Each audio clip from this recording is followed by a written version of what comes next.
We are going to study the Unit 10 planets, Part 2. As you know, in the previous video, we have studied the Part 1 and we have covered comparatives, superlatives, planets, and some vocabulary.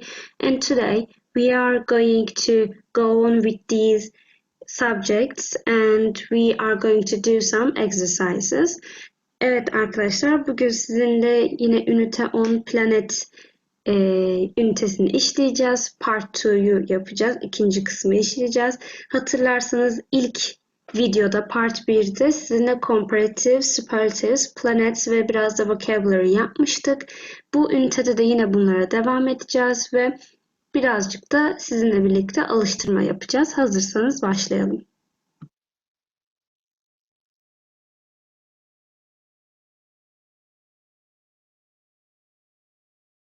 In this very first exercise, we are going to unscramble some words about universe, galaxies, and let's start with the first one. The first word is going to be comet. Comet means kuyruklu yıldız. Bildiğiniz üzere kuyruklu yıldızı biz komet şeklinde yazıyoruz ve okuyoruz. The next picture is meteor.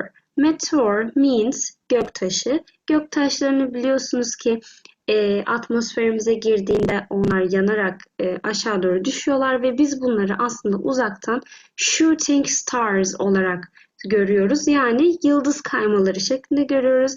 Ancak this is not true. These are just the meteors which are falling through space to our universe, and when they run into our atmosphere they burn up. Yani atmosferden içeri girdiğinde onlar zaten yanarak aşağı doğru düşüyorlar ve biz bunları normalde shooting star olarak görüyoruz ama shooting star değil, tam tersine düşen bir meteor, düşen bir göktaşı. The next picture is the satellite. Satellite means uydu. And as you see in this picture we are seeing a handmade, man-made satellite. Yani biz bu fotoğrafta zaten insan yapımı bir uydu görüyoruz. The real satellites, the natural satellites are satellites like moon. Mesela ay doğal bir uydudur ama bu fotoğrafta gördüğümüz tamamen man-made bir uydu. The next picture is the galaxy. Galaxy means içinde bulunduğumuz galaksi, yani evrende diyebiliriz ama tam olarak evrenin karşılığı olmayabilir. The next picture is orbit. Orbit means yörünge. Yani dünyanın veya güneşin uydusu olarak, yörüngesi olarak söyleyebiliriz. The final picture is star. Star means yıldız zaten. In this very first exercise, picture is star. Star means yıldız. Zaten yıldız olduğunu da biliyoruz.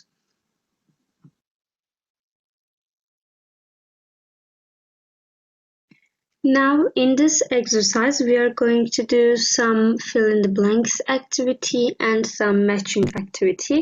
Evet, bu egzersizde birazcık boşluk doldurma ve eşleştirme aktivitelerinden yapacağız. Öncelikle ilk fill in the blanks'lere bakalım. İlk cümlede there are 9 planets in our, diyor ki bizim bula bula'mızda 9 tane gezegen vardır. 9 gezegen nerede vardır? Tabii ki de solar system'de, yani güneş sisteminde. O yüzden ilk boşluk solar system olacak. The second one, the blah blah is the biggest star in the solar system. Şimdi güneş sistemindeki en büyük yıldız, the biggest star hangisiydi? Tabii ki de güneşti. O yüzden buraya da sun gelecek, the sun. Neil Armstrong is the first blah blah to land the moon. Ay'a ilk ayak basan blah blah kimmiş? Neil Armstrong'muş. Yani Ay'a ilk basan kim olabilir? Bir astronot olabilir. O yüzden buraya da astronaut getiriyoruz. The fourth sentence. Mercury is the hottest blah blah because it is the closest planet to the sun. Gördüğünüz gibi Merkür'ün en sıcak ne olduğunu söylüyor. Tabii ki bir gezegen olduğunu. Gezegen neydi? Planetti. O yüzden boşluğa planet gelecek. Mercury is the hottest planet. Merkür en sıcak gezegendir. Çünkü because it is the closest planet to the sun. Güneşe en yakın gezegen Merkür'dür. The fifth one, Pluto has got only one blah blah like Earth. Dünyanın sadece bir tane neyi vardı? Uydusu vardı. O da neydi? Doğal uydu, natural satellite. O da Moon'du. O yüzden buraya da Moon getiriyoruz. Çünkü Dünya gibi Plüton'un da sadece bir tane ayı vardır. The next one, the last one, scientists put blah blah out in space. Out in space, uzaya bilim adamları ne yerleştirir? Tabii ki Space Shuttle yani uzay gemileri yerleştiriyorlar. Matching activity'ye bakalım. Satellite. Hangi fotoğraf satellite burada? Üçüncü resim satellite. Planet. Which picture is the planet? The fifth one. Space Shuttle. Uzay gemisi hangisidir? Birinci resimdir. Astronaut. The second picture. And the comet. Comet neydi? Kuyruklu yıldız demekti. Kuyruklu yıldızın buradaki resimde gösterilmiş hali de dördüncü resimdir. Now in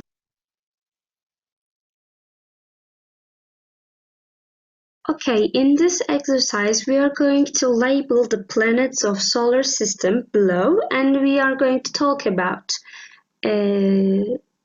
as you can remember in the first video I have said that my very educated mother just showed us Neptune is the sentence for the sequence of planets. Yani bu my very educated mother just showed us Neptune cümlesi bizim gezegenleri sıralamamızın aslında bir cümlesiydi. Yani buradaki her kelimenin başındaki harf bize gezegenleri sıralamasını veriyor. Mesela my'daki M Mercury yani bu boşlukta da ilk olarak Merkür'ü gösteriyor. O yüzden ilk boşluğa Mercury yazacağız.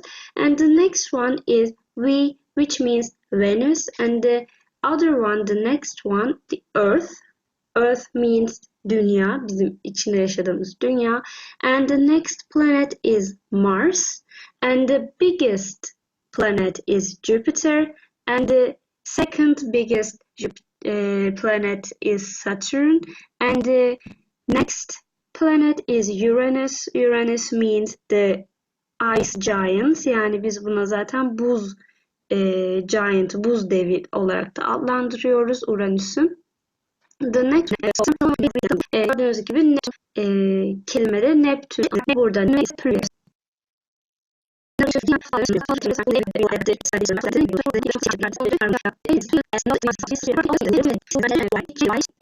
yani burada ise sıfat bir sessiz ve y ile bitiyorsa biz y'ye yapıyoruz ve o y'ye yapıyoruz. Gördüğünüz gibi sonunda en sonunda y harfi var ve y'den önce bir sessiz harf var. Yani p var. Happy'deki ben o zaman buradaki y'yi düşürüyorum. Y yerine est getiriyorum. Yani happy, the happiest şeklinde yazıyorum. We use the most before the adjective when we have more than two syllables. Yani iki heceden fazla olan sıfatların önüne ben the most getiriyorum. Nasıl comparative'de iki heceli sıfatların önüne ben the more getiriyorum.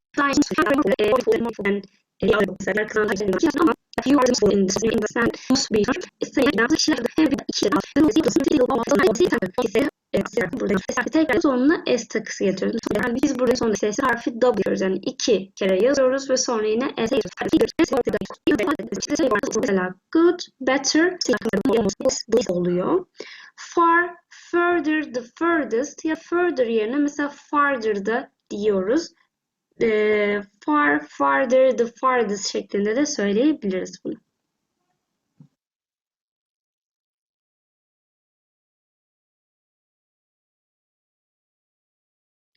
Now we are going to do some exercises about the superlatives. Yani süperlatiflerle ilgili Biraz da sizinle şimdi etkinlik yapalım. Birkaç tane cümle çevirelim.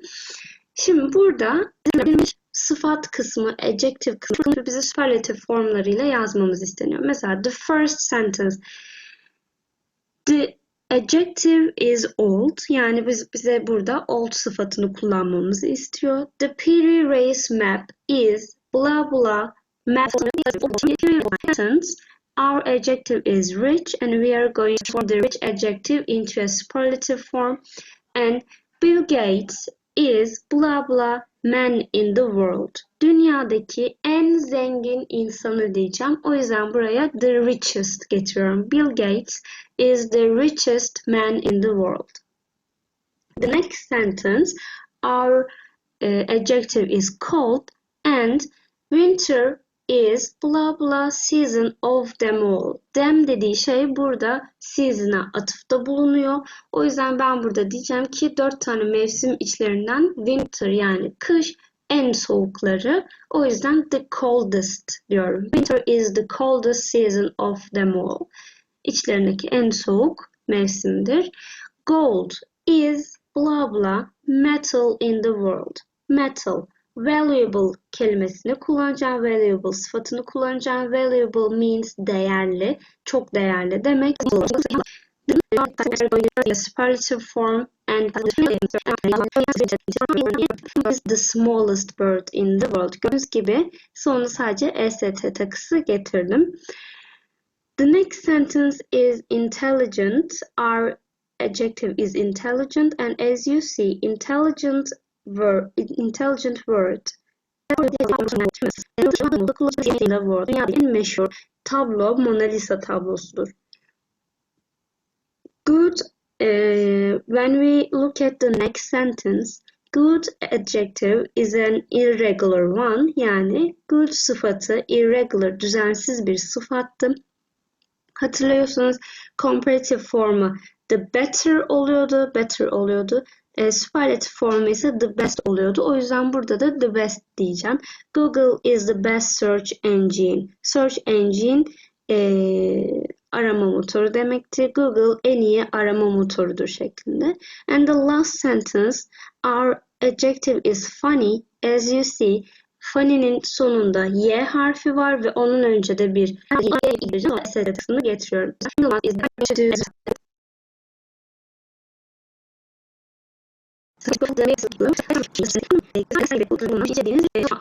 Sonrasında bu geçmişteki insanlar, people in the past, especially Greeks, planets in the solar system.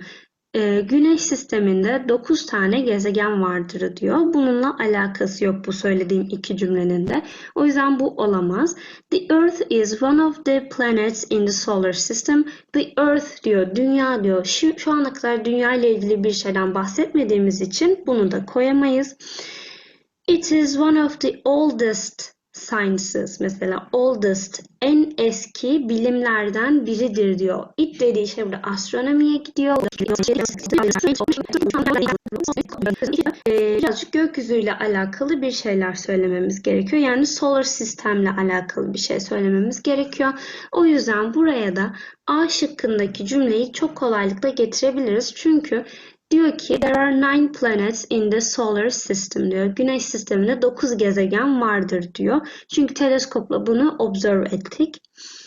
Ve 9 planets dediği için sonraki cümlenin öznesi they de 9 planets'e refer ediyor. Yani they rotate around the sun on their orbits. Yani kendi yörüngelerinde on their orbits. Orbit neydi? Yörünge demekti. Kendi yörüngelerinde Güneşin etrafını rotate ediyorlar. Yani dolaşıyorlar. They rotate around the sun on their orbits. Şimdi gördüğünüz gibi yeni bir kelimeyle karşılaştık. The sun. O zaman üçüncü boşlukta güneşle alakalı bir şey olmalı. Çünkü zaten üçüncü cümleden sonraki cümlede it ile başlıyor. Yani diyor ki it is located in the center of the solar system and it is the most brilliant element of it diyor. Yani o güneş sisteminin ortasında bulunuyor and it is the most brilliant element of it. Onun en parlak elementidir diyor. Güneş sistemindeki en parlak şey neydi? Güneşti. O yüzden güneş bu arada bir yıldızdır. The sun is a star, not a planet. Bir gezegen değil, bir yıldızdır ve en parlak yıldızdır. O yüzden 3'e güneşle alakalı bir cümle getirmeliyim. Bu da E şıkkındaki cümle olacak. The sun is the source of energy şeklinde. Şimdi burayı tekrardan okuyalım. They rotate around the sun on their orbits. The sun is the source of energy. It is located in the center of the solar system and it is the most brilliant element of it. It is hot but not the hottest star in the universe. Diyor ki o sıcaktır ancak not the hottest one. En sıcak yıldız değildir. Neredeki en sıcak yıldız? In the universe. Evrendeki en sıcak yıldız değildir. Şimdi diğer paragrafa başlayalım. We live on Earth. We live on Earth diyor. Yani biz dünyada yaşıyoruz diyor. O zaman dünyadan bahsettiyse birinci cümleye ben dünya ile alakalı bir cümle kullanmalıyım. Bu da B şıkkındaki cümle olacak. The Earth is one of the planets in the solar system. Dünya güneş sistemindeki gezegenlerden birisidir. We live on Earth. Biz dünyada yaşarız. People think that there is life in Mars too. İnsanlar Mars'ta da hayatın olabileceğini düşünüyorlar. Scientists discovered evidence of water in Mars. Scientists, bilim adamları discovered, keşfettiler. Ne keşfetmişler? Evidence of water, yani suyun kanıtını keşfetmişler. Suya dair bir kanıt keşfetmişler. Nerede? In Mars, Mars'ta. O zaman ben buraya Mars'la ilgili bir cümle getiriyorum. Bu da Denizli'deki cümle olacak. They are planning a trip to Mars in the future. Gelecekte. In this exercise, we are going to Mars, Mars'a. In the future, it will be the most exciting trip ever. Yani bu the most exciting, en eğlenceli, en heyecan verici gezilerden birisi olacak diyor. Bu exercise'da bu şekilde tamamlıyoruz.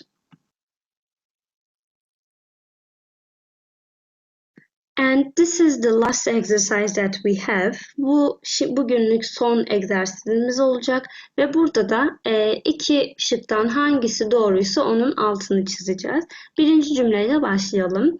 Earth is blah blah than Jupiter. Şimdi burada iki şeyi karşılaştırdığı için ben süperlatif değil de komparatif yapmalıyım. O yüzden ESS takısı değil de ER takısı kullanmalıyım. O yüzden cevabım smaller olacak. Earth is smaller than Jupiter. David is blah blah person I have ever met. Yani tanıştığım en ilginç insandır diyeceğim. O yüzden the more demiyorum. Çünkü neden? İki kişiyle karşılaştırmıyor. Tanıştığı bütün kişilerle karşılaştırıyor. O yüzden the most interesting person I've ever met olacak. Science is blah blah than math. Burada yine gördüğünüz gibi iki şeyi karşılaştırdı. O yüzden ben comparative'i seçeceğim. Science is easier than math. Pluto is blah blah planet in the solar system. Gördüğünüz gibi burada solar system'dan bahsediyor. Yani 9 tane gezegeni karşılaştırıyor. Ve o yüzden de süperlatif form kullanacağım. Pluto is the coldest planet in the solar system because it is the furthest planet in the solar system. En soğuk gezegen olmasının sebebi en uzak gezegen olmasının sebebidir aynı zamanda.